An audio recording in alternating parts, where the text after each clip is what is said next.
Bom dia, meu povo! Pode se assentar, sejam bem-vindos ao nosso primeiro culto do ano da Igreja Luzeiro. Sejam todos bem-vindos. Para quem não me conhece, meu nome é João, sou pastor aqui na igreja. Estou muito feliz de voltarmos, né? Ficamos aí um domingo sem culto, um final de semana, justamente para descansarmos, temos um tempo aí de relaxarmos em família. E eu descansei bastante, estive com amigos, família aí no Réveillon, e foi uma bênção. Espero que tenha sido também uma bênção para você esse tempo que você teve aí também de descanso na sua vida. E aqui estão o QR Code com as anotações do culto de hoje. E hoje nós vamos começar uma série de 6 semanas, que fala a respeito de fé, que fala a respeito dessa fé extraordinária. E se alguém te perguntasse o que é uma fé extraordinária, o que você responderia? Qual seria a sua resposta para alguém que te perguntasse o que é uma fé extraordinária?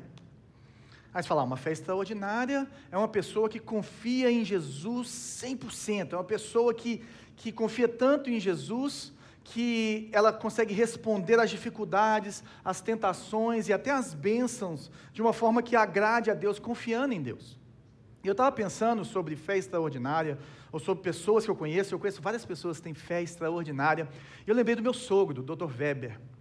Dr. Weber é um homem de Deus, e mais recentemente, acho que tem 1 ano, 2 anos, ele teve um câncer, um de vários cânceres que ele já teve, ele é o Highlander, e ele teve um câncer de intestino, um câncer muito complicado, e nisso ele começa o tratamento, e na interação dele com a médica, ele impactou a vida dela e nos impactou a nossa vida, porque em todo momento ele demonstrou uma paz e uma confiança de que Deus estava no controle da vida dele e que Deus ia cuidar de tudo. E ele o tempo inteiro ficava sereno, ia fazer o tratamento, passava mal e voltava, e hoje a médica dele dá o testemunho dele, daquilo tudo que ela viveu com ele, para os seus pacientes, falando como aquele senhor de 84, 85 anos, respondeu a um tratamento de câncer com fé em Jesus. Como ele caminhou com Jesus em meio a esse caminho, e aí eu fico me perguntando se eu reagiria dessa forma. Se eu teria essa mesma fé que o Dr. Weber teve, ele impactou a minha vida. Mas eu tenho certeza que você também conhece alguém assim. Tenho certeza que provavelmente você conhece essa pessoa que tem essa fé inabalável, essa pessoa que confia 100% de Jesus, independente das circunstâncias, ela está sempre feliz com Jesus. Ela pode estar abalada, ela pode sentir medo, não estou falando que essas questões não vêm a gente, mas ela confia em Jesus. Mas às vezes nós mesmos, não sentimos que nós temos essa própria fé, ou essa fé forte, ou essa fé extraordinária, e às vezes a gente fica frustrado, às vezes a gente fica sem saber como trabalhar a fé, como fazer a fé crescer, e essa série é sobre isso.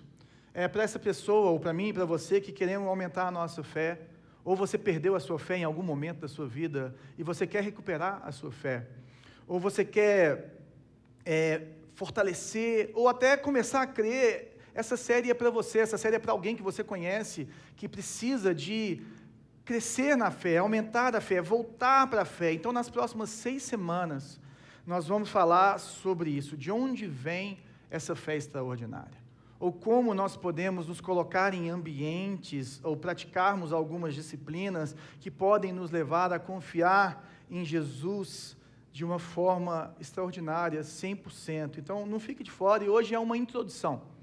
Hoje eu quero falar um pouquinho sobre o que seria essa fé extraordinária. E tudo começa com a perda de confiança, Se você voltar, e tudo começa ali em Gênesis, o que aconteceu que trouxe o pecado para o mundo, que quebrou o relacionamento do homem com Deus, foi a falta de confiança do homem em Deus. O homem, ele acredita numa mentira de Satanás, falando, não, você não precisa falar, Deus falou para você não comer desse fruto, mas come, ele só não quer que você seja como ele, que você entenda como ele. E então o homem, ali a mulher e o homem depois, fala assim, é mesmo, então eles não confiam em Deus, e aí o pecado quebra, vem essa quebra de confiança e entra o pecado no mundo, e desde então, Deus aparece, Deus vem, se revela a ele. Se você olhar na narrativa bíblica, Abraão, Israel, os profetas e em Jesus, a igreja, Deus está o tempo inteiro nos chamando a confiar nele, a olhar para ele, a restaurar esse relacionamento com ele. Essa é a narrativa bíblica. E é isso que Deus quer fazer comigo e com você. Deus quer aumentar a nossa fé. Deus quer fazer a sua fé crescer, mas como? De onde vem a fé? A gente fala assim, beleza, né? A fé vem de doutrina, uma boa doutrina vai te dar uma boa fé. E claro que nós temos que crer corretamente. Claro que nós temos que ter que nós chamamos de uma doutrina saudável, né? Mas nem sempre as pessoas que têm a melhor doutrina são as que têm mais fé. Eu conheço pessoas que têm uma doutrina incrível, que têm uma doutrina que eu falo, uau, eu queria conhecer a Bíblia, eu queria entender como essa pessoa entende, mas ela não vive isso. Ela realmente, às vezes, não confia em Jesus dessa forma. E eu conheço pessoas que têm umas doutrinas que eu acho assim, meu Deus, como é que consegue viver dessa forma, mas que confiam 100% em Jesus. É um paradoxo da fé cristã. A Bíblia fala que sem fé é impossível agradar a Deus. Como eu estava conversando mais cedo com o Davi, ele falou assim, não é sem doutrina que é impossível agradar a Deus. Sim, claro que a doutrina nos leva a uma fé saudável, eu não estou diminuindo a doutrina. Mas será que é só a doutrina? Aí você fala assim, obediência. E obediência gera bênção. Obediência gera essas coisas todas, mas a obediência, ela não é a causa da nossa fé, ela é a consequência da nossa fé. A obediência, ela tem que vir a partir da sua fé, a partir de você entender quem Jesus é, do amor que Ele tem por você. A partir daí você começa a obedecer, porque você pode obedecer a Bíblia por outros motivos que não a fé. Como assim, João? Você pode obedecer por medo das consequências do pecado, medo do diabo, medo de várias coisas. Você pode obedecer porque você quer ganhar as coisas, é uma troca. A religião faz isso. Então eu obedeço porque eu quero receber de volta. Então não é uma obediência que vem da fé, é uma obediência que vem da religião, da religiosidade, medo ou troca, né? E não é isso que é a fé cristã verdadeira. Então o autor de Hebreus, por exemplo, em Hebreus 11:1, ele nos ensina o que é fé. Ele fala que a fé mostra a realidade daquilo, ela nos dá a convicção de coisas que nós estamos, está falhando, né? Nós estamos usando hoje a NVT, nova versão transformadora, que eu estou pretendendo usar esse ano aqui na igreja. Então ele fala, né, o autor de Hebreus, ele fala aqui, em Hebreus 11, que a fé é essa realidade, ou é a confiança, é a convicção dos fatos que eu não vejo, é a certeza daquilo que eu espero, ou seja, existe uma certeza. A primeira convicção que nós temos que ter é a realidade de que Jesus é Deus e que Ele vive, que nosso Deus é invisível, mas real, de que o Jesus histórico, que isso é inquestionável, que Jesus andou ali pela Palestina, é inquestionável que o homem Jesus nasceu, que Ele é Deus, que Ele morreu na cruz e que Ele ressuscitou. Nós temos essa certeza, por mais que nós não estejamos enxergando. Então a fé é a confiança também de que a palavra de Deus é verdadeira, não importa as circunstâncias, não importa a cultura, não importa os meus desejos. E é interessante porque em Hebreus 11, nós chamamos de Hall da Fama da Fé, vai eleger ali várias pessoas que andaram pela fé. Pessoas de fé extraordinária, homens e mulheres que creram em Deus, confiaram em Deus e andaram naquilo que Deus os chamou para andar. E muitos deles viveram e morreram, todos eles viveram e morreram pela fé, mas muitos deles não viram o cumprimento, ou todos eles, na verdade, não viram o cumprimento principal daquilo que eles criam, que é o Messias, que é Jesus. Eles viveram pela fé, eles morreram pela fé, eles confiaram em Deus, eles enfiaram os pés pelas mãos várias vezes, assim como nós fazemos. Mas eles caminharam confiando nesse Deus, e mesmo assim, algumas promessas que foram dadas a eles, e a principal promessa que é Jesus, eles não viram. Mas eles continuaram caminhando em fé. Por que eu estou falando isso? Porque a fé extraordinária, ela é uma fé ativa. Ela não é uma fé só intelectual. Ela é uma fé que você vive, ela é uma fé corajosa. Ela não é uma fé para a gente Nutella, é uma fé para a gente raiz. Ela é uma fé do mundo real, ela traz uma realidade. E às vezes a gente fica achando que crer em Jesus é crer em algo que te tira da realidade. Ela pode te transcender para o espiritual e a realidade espiritual que existe, sim, mas ela é muito mais real do que qualquer coisa que você pode crer na sua vida. E ela é verdadeira, ou seja, ela é vivida ativa e corajosamente em meio às circunstâncias na vida. Então, fé, gente, é uma confiança inabalável de que um dia Deus vai cumprir as suas promessas, apesar de qualquer coisa. Agora, tem algumas promessas que Ele já está cumprindo no nosso meio. Por exemplo, Ele fala que vai cuidar de cada um de nós todos os dias da nossa vida. Nós temos que crer nisso, nós temos que viver dessa forma, apesar do que nós estamos enxergando ao nosso redor. Ele tem a promessa de que nós vamos ser salvos, que nós vamos para o céu, ou que nós vamos ver Ele voltando, aparecendo no alto, né, e nós, a igreja, indo encontrar com Ele, como um rei era recebido na porta, né, na entrada da cidade, com um cortejo. Nós temos que crer que a salvação é real. Nós temos que crer que a ressurreição dos mortos é real. Esse é o princípio da fé inabalável. A fé inabalável é confiar em Deus em meio ao sofrimento do câncer, em meio ao sofrimento de perder o emprego, em meio à dor, à decepção. Você saber que você pode confiar em um Deus que sabe o que você está passando, melhor do que você, e que se importa com você. Se importa plenamente com você. Agora, esse Deus, Ele escolhe intervir nas nossas realidades, às vezes, e às vezes Ele escolhe deixar as coisas acontecerem. E mesmo assim, Ele não perde o seu controle, Ele não perde o seu poder, a sua soberania. Só que apesar de muitas vezes nos frustrarmos com as nossas próprias expectativas, os nossos próprios sonhos, os nossos próprios desejos, Ele continua sendo Deus. Essa é a fé extraordinária. Você pode acreditar que Deus existe, meu querido, mas você pode não viver pela fé. E é desse lugar que nós temos que sair, dessa fé morta. E a igreja, ou as igrejas, estão cheias de pessoas que dizem crer em Deus, que dizem que conhece Jesus, que Jesus realmente é quem Ele é, que é 100% homem, 100% Deus, que Ele morreu, que Ele ressuscitou, que Ele vai voltar. Eu creio nisso tudo, mas na hora de viver o dia a dia, eu não creio.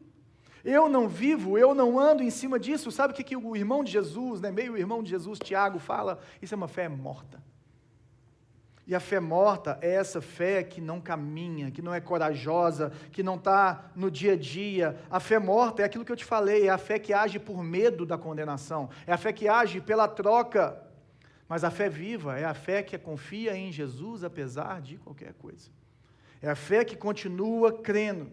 Então nós temos que pensar onde está a nossa fé. Porque a nossa fé pode estar em vários lugares. A nossa fé pode estar nos nossos bens materiais. Eu tenho isso tudo, então está tranquilo. Vou passar bem. Pode ser na sua autossuficiência, ou seja, fé em si mesmo. Não, eu dou um jeito, eu vou lá, corro atrás, e eu consigo ganhar o dinheiro de novo, eu consigo fazer isso, eu consigo fazer aquilo, tenho vida, tenho inteligência, está aí no poder que você tem, né, às vezes no lugar da sociedade que você está.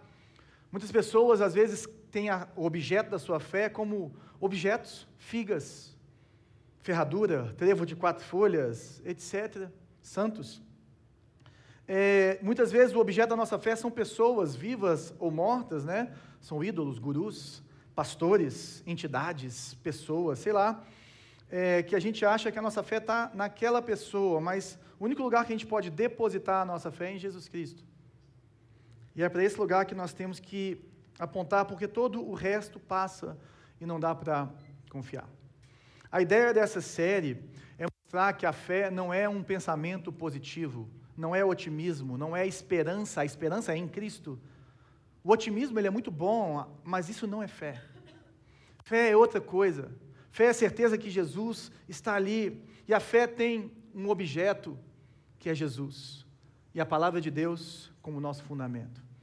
É nisso que a fé cristã se baseia.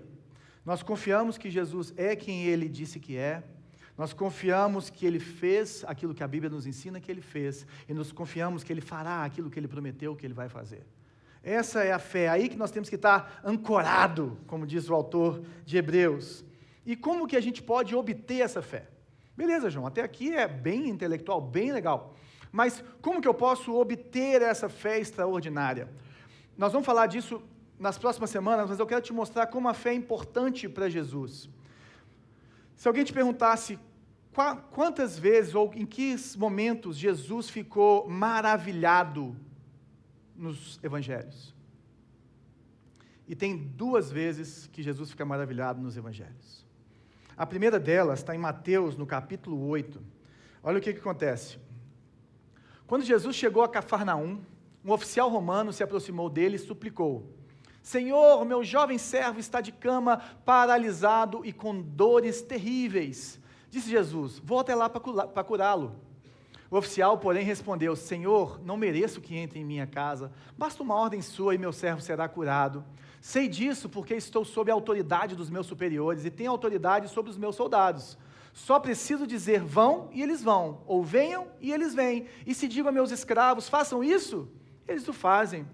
Quando Jesus ouviu isso, ficou admirado, maravilhado, e disse aos que o seguiam: eu lhes digo a verdade, jamais vi fé como essa em Israel. Sem fé é impossível agradar a Deus, e com fé Jesus fica maravilhado. Jesus e os discípulos chegam em Cafarnaum, ali próximo ao mar da Galileia, e vem esse centurião e fala: ó, eu estou com o meu servo lá em casa, doente, eu preciso da sua ajuda, Jesus. O que passou na cabeça dos discípulos nessa hora?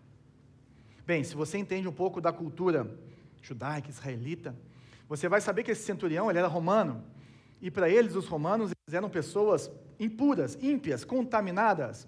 Ou seja, Jesus jamais iria na casa desse cara, porque ele ia ficar cerimonialmente impuro. Se ele entrasse lá, nem curar ele poderia, porque ele estaria cerimonialmente impuro. Então, qual era a expectativa dos discípulos, provavelmente?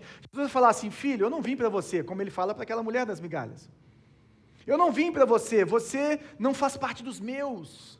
Você não faz parte daqueles pelos quais eu vim, que é o povo de Israel. E se eu encostar em você, eu fico contaminado. E eles provavelmente pensaram: Jesus vai dizer não para esse convite. Jesus vai falar não, mas é o contrário. Jesus fala: sim, eu vou na sua casa.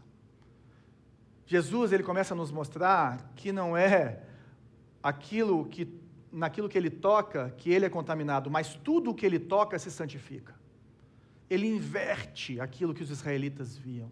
Ele transforma essa visão do ímpio com o profano, do sagrado, né, do ímpio com o israelita, do sagrado com o profano. Tanto é que o véu se rasga de cima a baixo e não existe mais essa separação. Nós vivemos uma fé plena. E o que acontece? Jesus fala assim: olha, eu vou na sua casa. Então, gente, a fé extraordinária independe se você tem um status dentro da igreja. A fé extraordinária independe se você está começando agora, se você vem de uma família toda detonada, com histórico em várias coisas que não agradam a Deus, ou se você mesmo vem de um histórico que não agrada a Deus. A partir de agora, Deus pode transformar a sua vida. A partir de agora, essa fé pode ser gerada em você, assim como aquele centurião demonstrou ter colocado a fé dele em Jesus. Porque a fé independe da raça, da cor, de onde você nasceu. A fé depende apenas do objeto dela, que é Jesus Cristo. E ela que move o coração de Deus. Então, a primeira coisa que nós aprendemos com esse centurião é que você tem que ir até a Jesus e pedir ajuda. Se você quer fé, vai até Jesus e fala: eu preciso de fé. Eu preciso de sabedoria, eu preciso de força, eu preciso te conhecer. E aí Jesus, nesse caso, ele afirma: ó, vou na sua casa, vou te curar. E pode ser que ele fale não para mim e para você, pode ser que ele fale espera, não sei. Muitas vezes a gente fica sem discernir isso. É um lugar difícil, que precisa de fé para estar, que precisa de fé para agir. Mas a reação do centurião é a reação de um homem de fé extraordinária, que tem que ser a minha reação e a sua reação. Ele fala: Senhor, eu não mereço que entre na minha casa, basta uma ordem sua, que o meu servo vai ser curado. A primeira coisa que nós temos que lembrar é que nós realmente não merecemos a cura de Jesus. Que nós somos pecadores, pobres, cegos e nus. E que é um favor, é graça imerecida, mas está disponível. Ele não era israelita, ele era um centurião romano, mas ele fala: Jesus, eu não mereço, mas você pode. Jesus, eu não sei se eu mereço isso aqui, essa promoção que eu estou querendo, essa vitória que eu quero, essa gravidez que eu tenho orado, essa reconciliação que eu estou buscando, essa cura que eu estou buscando, eu não sei o que o Senhor tem para mim, mas eu sei que o Senhor pode. E eu venho aqui, humildemente, submisso ao Senhor, e te peço. Então, vá até Jesus, mas vá com o coração e com a postura correta, com humildade e com submissão, lembrando que basta uma ordem, basta uma ordem, basta uma ordem. A pergunta que eu queria te fazer é, você crê que basta uma ordem de Jesus para qualquer situação da sua vida se resolver? Muitas vezes eu me pego pensando nisso, muitas vezes eu me pego duvidando disso, muitas vezes eu me pego lutando com o meu coração e com os meus pensamentos e comigo mesmo, falando assim, por que a ordem não veio? Eu preciso dessa ordem. Mas eu preciso continuar crendo que basta uma ordem de Jesus. Porque é a ordem de Jesus que fez todas as coisas serem criadas. É a palavra que criou, como o próprio João fala, aquele que era o verbo que se fez carne. Ele estava com Deus, ele era Deus, e tudo foi criado por meio dele. E para ele são todas essas coisas. Então o centurião fala com Jesus, isso porque estou sob a autoridade dos meus superiores, eu tenho autoridade sobre os meus soldados, então ele fala, eles vão, e por aí vai. Ele fala assim, Jesus, eu sei como funciona a autoridade, eu sei como funcionam essas pessoas que têm poder, eu sei como as coisas funcionam, nós temos algo em comum, que é autoridade e poder, é só você falar, e se você quiser, o meu servo vai ser curado, você nem precisa ir lá em casa. Basta uma palavra. Você nem precisa se desgastar de ir até onde eu moro. É só o Senhor falar, dar uma ordem que vai acontecer. Quantas vezes nós achamos que tem que acontecer um monte de coisa, mas basta uma palavra de Jesus. Quantas vezes nós esquecemos que basta uma palavra de Jesus, que até o coração do rei está nas mãos dele. Até o coração de pessoas que às vezes não creem, ele pode mover em favor daquilo que ele quer para cada um de nós. Então, quais são as 3 atitudes do centurião? Ele creu em Jesus, ele se aproximou de Jesus com humildade e submissão, mas ele também agiu com base na sua confiança, ele andou pela fé, ele andou em cima daquela realidade que ele espera, ele tinha convicção daquilo que ele não vinha. Ele nos ensinou que nós temos que continuar fazendo e esperar Jesus fazer a parte dele. Continuarmos orando, continuarmos fazendo, que Jesus vai fazer a parte dele. E quando eu lembrei desse negócio de ficar maravilhado, eu tive que colocar um meme aqui. Qual que foi a reação de Jesus quando aquele cara falou, você não precisa nem de ir lá em casa, que você vai curar o meu servo.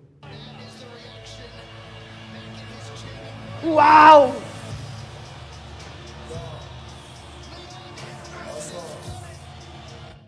É essa fé que eu quero. É essa fé que eu quero. Assim como o Joe Rogan ficou com aquela cotovelada. É assim que Jesus quer. Jesus ficou, uau, eu não vi até agora uma fé como essa em Israel.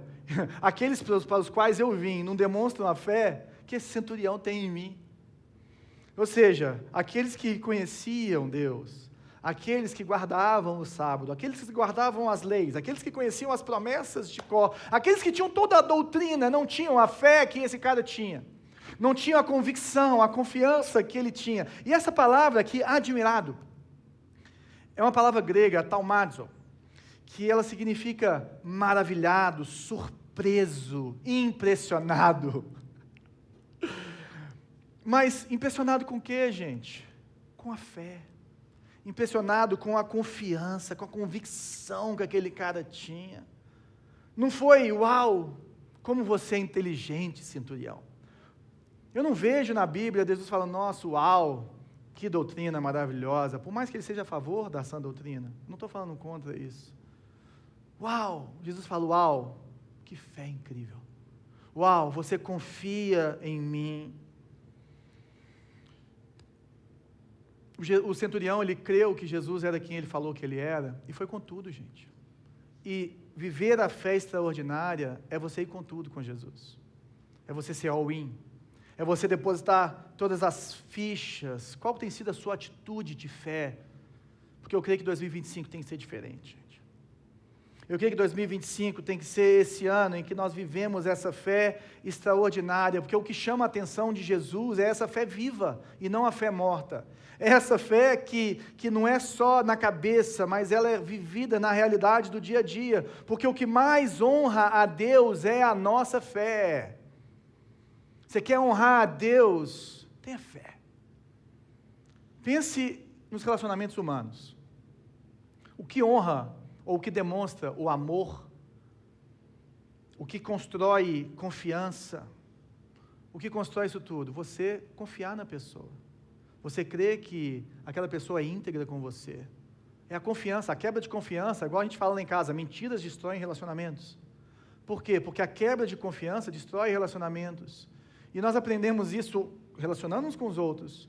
Mas fé é confiar que o nosso relacionamento com Deus é o mais importante. E que Ele é verdadeiro e que Ele não falha. E nós vemos isso na segunda vez que Jesus se fica maravilhado. E aí esse está em Marcos, no capítulo 6.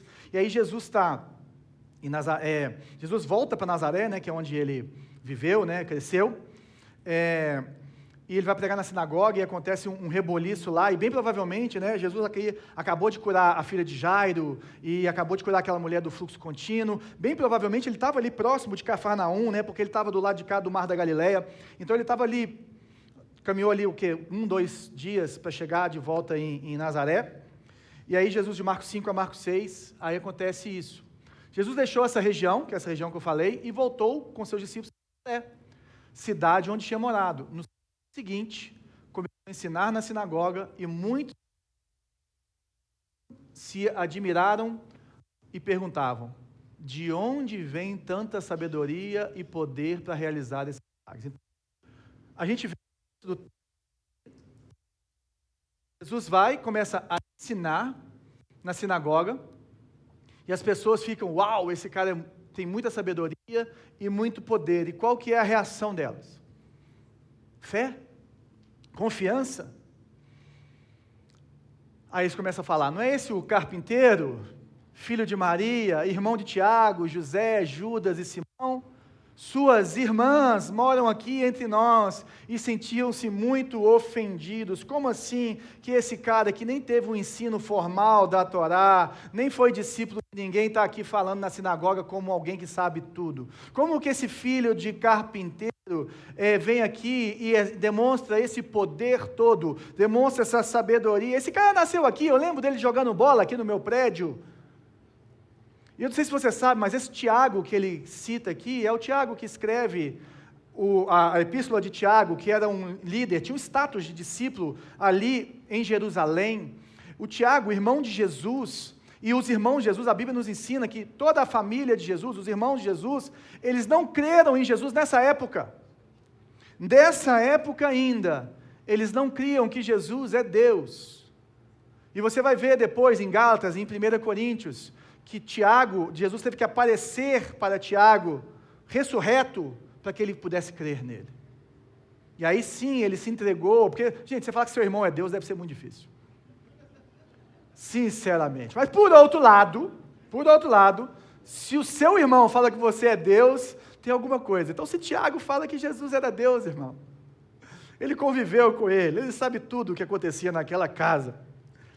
E Jesus teve irmãos e irmãs, não sei se você sabia disso, mas a Bíblia fala. Quantas pessoas falam que Jesus não teve irmãos e irmãs? Era uma desonra se Maria não tivesse filhos com José. E aí eles ficam ofendidos. Eles têm ciúme da sabedoria e do poder de Deus agindo na vida de Jesus. Olha como que a atitude do pessoal de Nazaré é diferente da atitude do centurião. O centurião, ele chega perto de Jesus com humildade. O pessoal chega com orgulho. Como assim que esse aí, como assim que ele é maior do que eu? Como que ele sabe mais do que eu? Como que ele tem mais poder de Deus do que eu? Aí o centurião, ele chega até Jesus com confiança. Esse pessoal vem com desconfiança, sem fé, sem crer, com incredulidade. E aí Jesus reage. Então Jesus lhes disse: um profeta recebe honra em toda parte, menos em sua cidade, seus parentes e sua própria família. Por isso, não pôde realizar milagres ali, exceto pôr as mãos sobre alguns enfermos e curá-los. Gente, Jesus, olha o que está escrito aqui. Jesus não pôde realizar milagres ali. O que impediu Jesus de realizar milagres em Nazaré? Faltou o poder de Deus? Falhou? Jejuou pouco? Não. Jesus é 100% Deus, 100% homem. O poder de Deus nunca saiu de Jesus. O que faltou foi a fé. O que faltou foi a atitude dessas pessoas. E o que eu vejo aqui, o que eu queria deixar com você, e que eu não quero viver na minha vida, é que a minha falta de fé pode impedir Jesus de realizar alguns milagres na minha vida. E eu não quero isso. Eu não quero isso. Eu não quero que Jesus deixe de realizar nada. Nós cantamos hoje: vem, derrama a sua glória, eu quero ver a sua face, toma forma em mim. Toma forma em mim. Sabe, nós precisamos começar a andar pela fé, e isso não é ser uma pessoa inconsequente, mas é caminhar dentro daquilo que Jesus te falou para caminhar, e andar conforme Jesus te falou para andar, porque Jesus ficou admirado com a incredulidade deles. A mesma palavra, gente, grega, taumatson, a mesma palavra que foi usada no capítulo 8 de Mateus. Mas dessa vez, o que deixou Jesus admirado, o que trouxe essa reação de Jesus foi a falta de fé. Sem fé é impossível agradar a Deus. Então, se alguém te perguntar o que deixou Jesus maravilhado, a fé e a falta de fé. E nós temos que tomar cuidado com isso, porque, de novo, fé não é otimismo, fé tem um objeto. Por exemplo, quase todo mundo aqui já deve ter andado de avião. E quando você vai andar de avião, você tem uma fé, uma confiança, uma certeza de que você vai sair do lugar onde você está e vai pousar aonde você vai. Você está otimista porque pode ser que vai dar certo? Aonde está depositada a sua fé? Provavelmente, a sua fé para andar de avião está depositada em duas coisas. Na integridade mecânica do avião e na expertise do piloto. Se essas duas coisas combinadas funcionarem, você chega a qualquer lugar. É ou não é verdade? Então, você não tem uma esperança que vai acontecer, não, você tem um objeto da sua fé. E o objeto da sua fé é a integridade mecânica e o piloto. E essas duas coisas são objeto da sua fé. Então, fé não é eu acho que vai dar tudo certo ou no final dá tudo certo. Na verdade, isso é só otimismo. Isso não é ruim. Nós temos que ser pessoas otimistas e caminhar em otimismo. Mas fé é confiar que Jesus cuida de você. Fé é confiar que Jesus é Deus e que Ele está com você, e que Ele se importa com você, e que o que você precisar, Ele vai abrir portas, Ele vai derramar sobre a sua vida, Ele vai te mostrar o caminho, Ele vai te chamar de volta, Ele vai tentar restaurar esse relacionamento com você, Ele vai te chamar o tempo inteiro, para que você, andando pela fé, possa viver os milagres que Jesus tem para a sua vida. Essa é a fé cristã. Não é tudo vai dar certo, é Jesus está no barco. E Ele vai fazer o que é melhor para mim. Um dos pontos centrais, ou um dos pontos principais do ministério terreno de Jesus é se estabelecer como objeto da nossa fé. É como se Deus fizesse o seguinte: o homem, Adão e Eva, não confiaram em mim. E Ele vai se apresentando, Ele vai chamando o povo para confiar nele. Abraão, sai do meio da sua parentela e vem confiar em mim. Ó povo de Israel, sai do Egito, eu vou tirar vocês, eu vou mostrar para vocês o caminho, eu vou mostrar para vocês uma terra prometida, confia em mim. Ó, vocês estão errando, mas eu vou trazer vocês de volta. Ó, vocês deixaram de guardar o sábado, vai para o cativeiro, mas eu vou trazer vocês de volta. E vai trazendo promessa, e vai falando, e vai falando. Aí Deus vai falar assim: quer saber de uma coisa? Eu vou mandar uma pessoa para eles verem quem é. Jesus é a imagem perfeita de Deus. Agora, como o próprio João fala em 1 João, agora ele pode ser tocado, abraçado, ouvido, relacionado.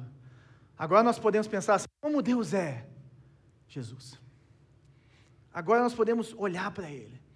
E agora nós podemos acompanhar a sua vida através dos evangelhos e saber o que é andar com Deus. E Ele nos falou algumas coisas sobre isso, que é amar o próximo. E sabe quem que é o próximo? É qualquer pessoa que está ao seu redor, que você tem recursos para ajudar. Não é só aqueles que você gosta. Não é só aqueles que você sente proximidade. Não, o próximo é qualquer pessoa que está do seu lado. Ele nos ensina que Ele vem para perdoar pecados e que nós devemos perdoar uns aos outros. Ele nos ensina a perdoar. Ele nos ensina a amar os nossos inimigos e como é difícil orar por aqueles que nos perseguem, orar pelos nossos inimigos. Até a boca tem bola, nós falamos, na hora de orar por essas pessoas. Não sei se você já tentou orar por alguém que tem te machucado. Não sei se você já tentou falar assim, Senhor, abençoa a vida dessa pessoa. Traz graça, favor do Senhor para alguém que você está ferido por ela. Eu tenho dificuldade e eu me esforço para fazer isso todos os dias da minha vida, mas eu faço. Eu faço. Porque Jesus me ensinou a fazer.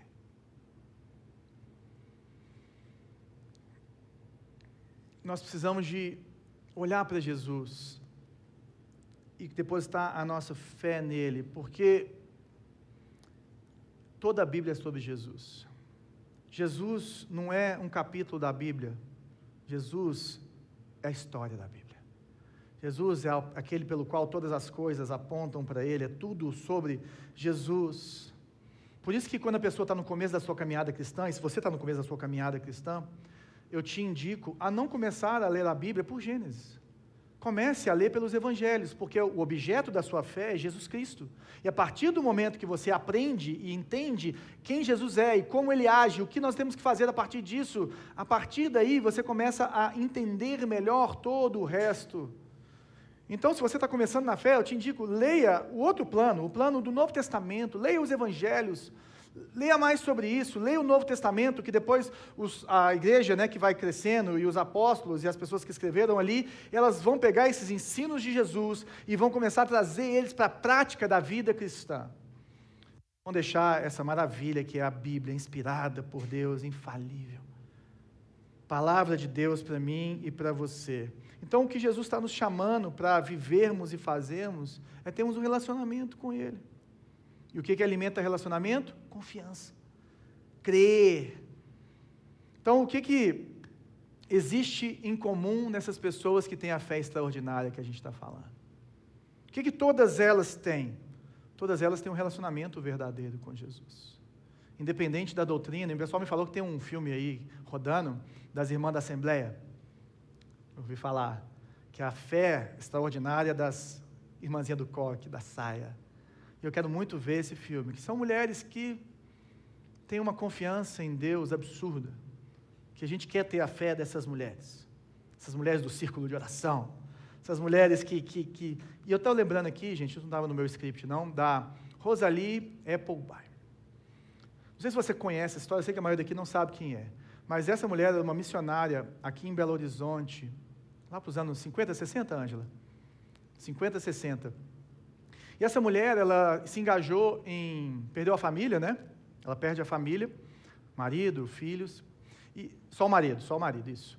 E ela começa a fazer panfletos evangelísticos e ensina universitários, entrega isso para pastores, e começa a ser aquela missionária que começa a fazer esse movimento com jovens, com tudo.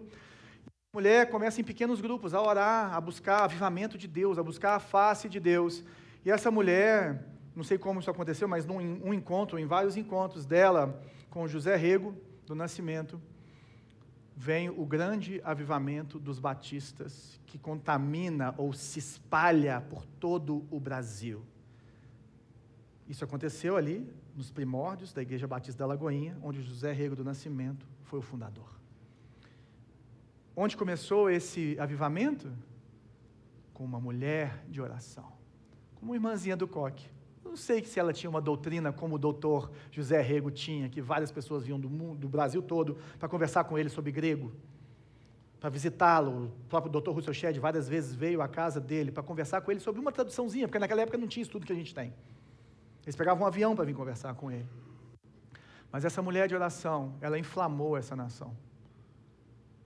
E inflamou as igrejas. E aí esse movimento, liderado por José Rego, e o fundador da Igreja Batista do Povo, doutor Enéas Tonini, conheci ele também, conheci os dois, graças a Deus. Enéas Tonini, esses dois foram perseguidos pela igreja, e hoje nós não conseguimos viver mais sem os dons do Espírito que foram avivados por meio dessas pessoas. A fé extraordinária da Rosalie. Essa mulher, que nenhum de nós sabia quem era, mas que Deus sabe quem é, que é um gigante da fé em Belo Horizonte e para o Brasil. Uma mulher de oração. Todas essas pessoas, gente, os apóstolos, os mártires, o que eles tinham em comum? Eles confiavam tanto em Deus que eles poderiam até morrer por essa causa. Mas eles não negavam ao Deus que eles serviam. Se as pessoas são honradas porque nós confiamos nelas, sabe quando alguém fala mal de você, de um amigo seu, você fala assim, meu amigo não faz isso. Ele até poderia fazer outras coisas, mas isso que você me falou, ele não faz. Eu conheço o João, eu conheço a Bela, eu conheço o tio Pedro, conheço a Renata. E se você fica sabendo que alguém falou isso, você se sente honrado ou não fica honrado? Que alguém falou, não, o João não faria isso, você realmente não fez. Deus é mais honrado quando nós confiamos nele. Quando nós temos essa fé extraordinária. Quando nós andamos pela fé. Essas pessoas de fé extraordinária, como que elas vivem? Elas amam, elas perdoam, elas oram, elas servem e elas confiam em Deus. E é isso que é uma fé extraordinária, e é para isso que Deus está me chamando, e é para isso que Deus está te chamando, meu querido. E é para isso que Deus sempre nos chamou. Então, durante as próximas semanas, nós vamos falar sobre as cinco catalisadores da fé. 5 coisas que podem fazer a sua fé bombar. Se você, há um tempo atrás, há mais de 30 anos atrás, alguns pastores estavam começando uma igreja. E eles começaram a buscar o que fazia a fé das pessoas crescerem. Eles começaram a conversar, a orar sobre isso, e dar os próprios testemunhos deles. Eles fizeram um retiro de final de semana. E eles falaram assim, o que alimenta a fé, independente da sua idade? Se é criança, adolescente, jovem, idoso, independente do seu momento de vida, quais são as coisas que a gente pode estimular por meio da igreja, que são estimuladas na Bíblia, mas que às vezes não estão ali de forma categórica, assim, aos nossos olhos, de forma doutrinária, sistemática, mas que estão ali, mas que a gente não está pegando. Quais são os ingredientes? Qual que é o molho secreto que a gente pode viver? Então, esses 5 catalisadores, e eles têm vivido isso, e eu tenho vivido isso há 11 anos, mais ou menos, não mais, 13 anos que eu fui apresentado a isso, e tenho estimulado isso no nosso ministério, tenho visto o fruto disso, e por isso que eu quero passar isso para vocês, e quero falar sobre isso durante as próximas semanas, porque isso não é uma lista do que você deve fazer, por mais que você tenha que fazer algumas coisas. Isso não está sistematicamente escrito ali na Bíblia, mas está em toda a Bíblia. Isso pode ter mais coisas do que isso? Pode ter menos? Pode, mas observando, essas 5 coisas fazem todo sentido.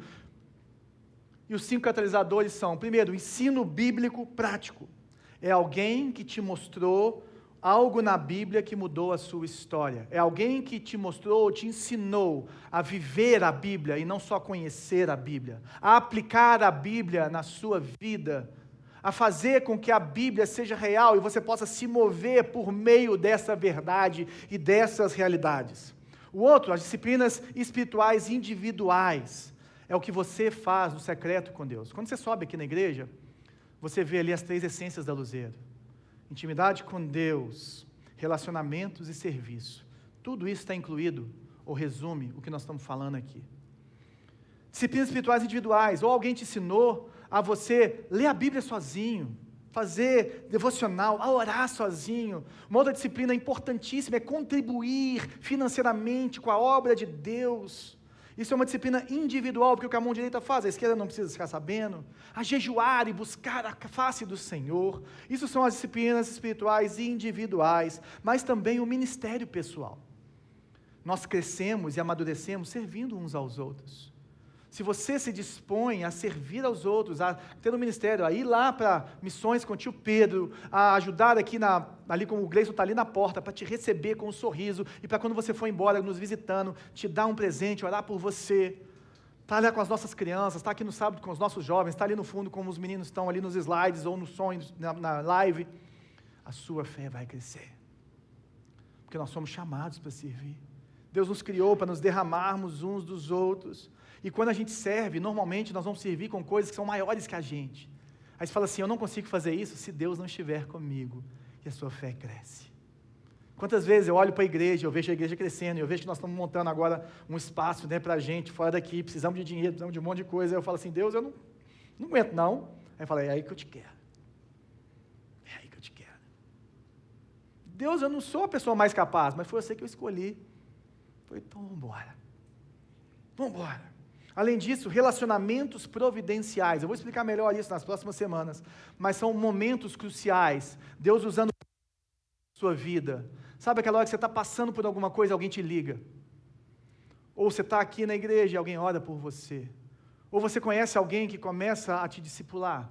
Ou você tem uma amizade que vai abençoando a sua vida? E esses relacionamentos providenciais são pessoas que passam pela sua vida, que permanecem na sua vida, elas transformam a sua vida e elas crescem a sua fé. Porque nós somos chamados a ter comunhão. E o último deles, circunstâncias transformadoras. A gente não escolhe isso. Mas são situações ruins ou boas que transformam a nossa realidade e a nossa vida. Que Deus nos dá a oportunidade de vivermos essas circunstâncias para que a nossa fé seja aumentada, crescida. Está vendo? Isso tudo não tem uma lista, mas se você conhece um pouco da Bíblia, você vai ver isso tudo lá. Você vai ver isso tudo acontecendo lá, e é sobre isso, sobre cada um desses catalisadores, que eu vou falar nas próximas 5 semanas. Não perca, não fique de fora. Mas para a gente fechar hoje, Deus quer relacionamento e não perfeição, meu querido. Eu sei que nós muitas vezes não confiamos, eu sei que nós agimos com medo, mas a fé anda com medo, né? E Deus fala, não temas, não temas, não temas, não temas, não temas, não temas, não temas. Mas nós continuamos andando com coragem. Mas lembre-se disso. Se alguém te perguntasse hoje, antes do culto, o que deixa Jesus maravilhado, o que você ia responder? E o que você responde agora? É a fé. É a fé. Você confia que Jesus é quem Ele disse que é? Talvez você nunca depositou a sua fé em Jesus como objeto da sua fé. Talvez você nunca chegou para Ele e falou assim, Jesus, eu sou um pecador, eu faço as coisas, tento acertar, mas eu erro, e eu preciso do Senhor, eu preciso de um Salvador. Eu quero viver esses milagres. Entregue a sua vida a Jesus.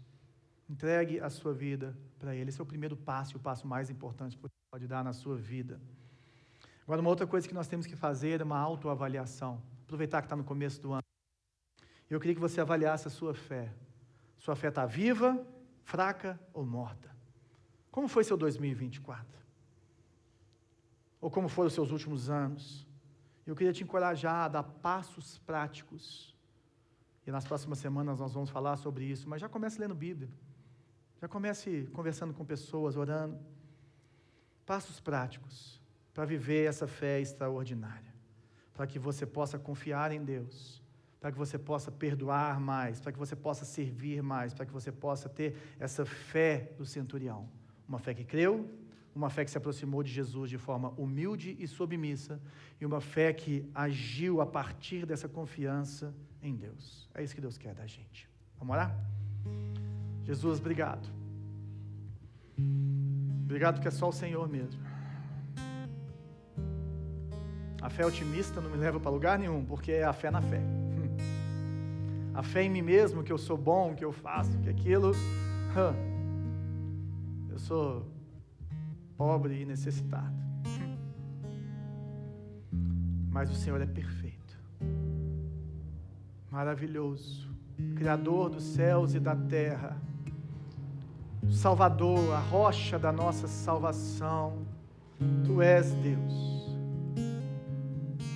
Oh Jesus, nós voltamos os nossos olhos para a Tua presença nessa manhã.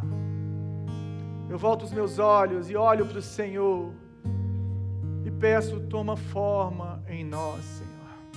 Tua palavra fala que a fé é um dom, é uma graça dada pelo Senhor. Nós queremos esse dom. Nós queremos caminhar de fé em fé. Nós queremos Te ver, nós queremos confiar em Ti, oh Jesus. Ensina-nos a sermos homens e mulheres de fé. Homens e mulheres que confiam no Senhor apesar de qualquer coisa. Homens e mulheres que se prostram e oram e buscam e se abrem e colocam os seus sonhos diante do Senhor, os seus medos, os seus desejos, e que confiam na provisão, na providência divina. Nós confiamos em Ti, Jesus. E nós te somos gratos, porque nós só podemos falar isso, porque o Senhor se fez homem e habitou entre nós. E viveu uma vida perfeita, e como uma ovelha perfeita, como um cordeiro perfeito, se entregou na cruz do Calvário por cada um de nós. E ressuscitou, e o Senhor está vivo. E em Ti, nós temos a força, o poder, a sabedoria, e o Senhor, por meio do seu sacrifício, nos ancorou no Santo dos Santos, lugar que nós não poderíamos passar nem perto, que morreríamos por causa da presença do Senhor, e agora nós podemos ver Deus face a face por meio de Cristo. Nós podemos entrar na intimidade do Senhor. Nós de inimigos passamos para filhos. Nós somos perdoados, redimidos, adotados pelo Pai eterno, o Pai celestial, por meio de Cristo. Senhor, que possamos ser um povo, o povo do Senhor, conhecidos como um povo de fé extraordinária. Um povo que confia em um Deus invisível, mas real. Um povo que tem a certeza de que Ele é o que Ele é, e de que Ele sustenta todas as coisas pela força do Teu poder, e Ele está sentado à destra de Deus, de onde Ele governa todas as coisas, e Ele vai voltar. Ah, Jesus, volta, Jesus, Maranata, Jesus.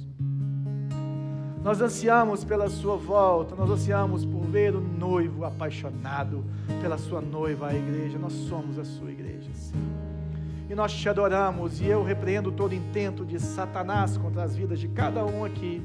Eu oro para que venha a libertação do Senhor, eu oro para que venha o poder do Senhor, a salvação do Senhor, para que saia todo sofisma, toda vida parada, toda espiritualidade parada, que o Senhor possa mexer as águas, para que possamos continuar avançando em fé, em nome de Jesus.